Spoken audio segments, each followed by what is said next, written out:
बिस्मिल्लाहिर्रहमानिर्रहीम। तो मेरा नाम है डॉक्टर जहांगीर यासर और आज हम जिस मर्ज़ के ऊपर बात करने लगे हैं वो है फुलबहरी या बर्स।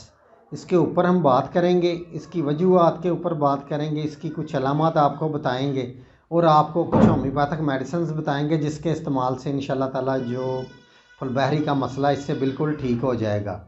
तो वीडियो शुरू करने से पहले अगर आपने मेरे इस चैनल डॉक्टर जहांगीर यासर को सब्सक्राइब नहीं किया तो सब्सक्राइब ज़रूर करें और साथ बेल आइकॉन को भी प्रेस करें ताकि जो मेरी नई आने वाली वीडियोज़ है उसके नोटिफिकेशन आपको मिलते रहें। अगर वीडियो पसंद आए तो लाइक या शेयर ज़रूर किया करें। तो शुरू करते हैं कि जो फुलबहरी है या बर्स हैं या जो सफ़ेद दाग होते हैं ये कैसे पड़ते हैं।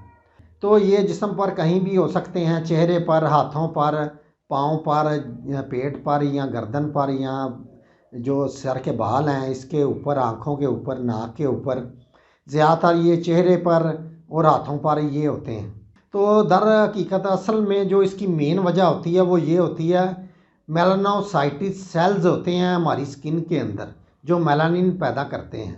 तो ये रंगदार खलियात होते हैं जो हमारी स्किन को गोरा या काला करने का अमल इससे होता है। तो जिस्म में अगर किसी जगह से ये ज़ाया होना शुरू हो जाएं तो उस जगह पे ये जो सफ़ेद दाग पड़ जाते हैं या फुलबहरी का मसला इससे हो जाता है।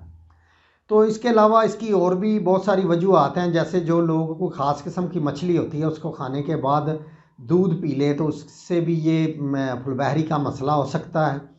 इसके अलावा आम तौर पर दूध पीने के बाद अचार, चटनी या सिरका या कोई खट्टी चीज़ खाने से भी ये मसला हो सकता है।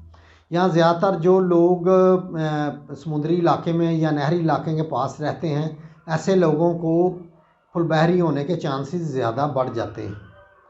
तो ये इसकी चंद एक वजूहात हैं। अब चलते हैं इसकी अलामात की तरफ। तो इसमें यह है कि जिस्म के ऊपर, चेहरे पे या हाथों पे या जिस्म के किसी भी हिस्से पे पहले सफ़ेद दाग पड़ता है, उसके बाद ये आस्ता आस्ता बढ़ना शुरू कर देते हैं और इस तरह से जो पूरी स्किन है ये ख़राब होना शुरू हो जाती है।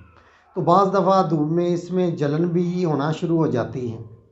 तो इससे जो चेहरा है बदनमा नज़र आता है या चेहरे की खूबसूरती या जिस्म की जो हाथों पाँव की खूबसूरती है इससे बिल्कुल डल हो जाती है या ख़त्म हो जाती है। तो इसके लिए जो इलाज शुरू करने से पहले आपने सफ़िलीनियम मेडिसन है ये 1 mg पोटेंसी के अंदर लेनी है। इसके आपने 3 से 4 कतरे आधा घूंट पानी के अंदर डाल के पीने हैं। इसके बाद इसकी दूसरी खुराक आपने 1 माह बाद लेनी है। जो रोज़ाना की बुनियाद पे आपने मेडिसिन लेनी है वो है हाइड्रोकोटाइल मदर टेंचर में आपने लेनी है।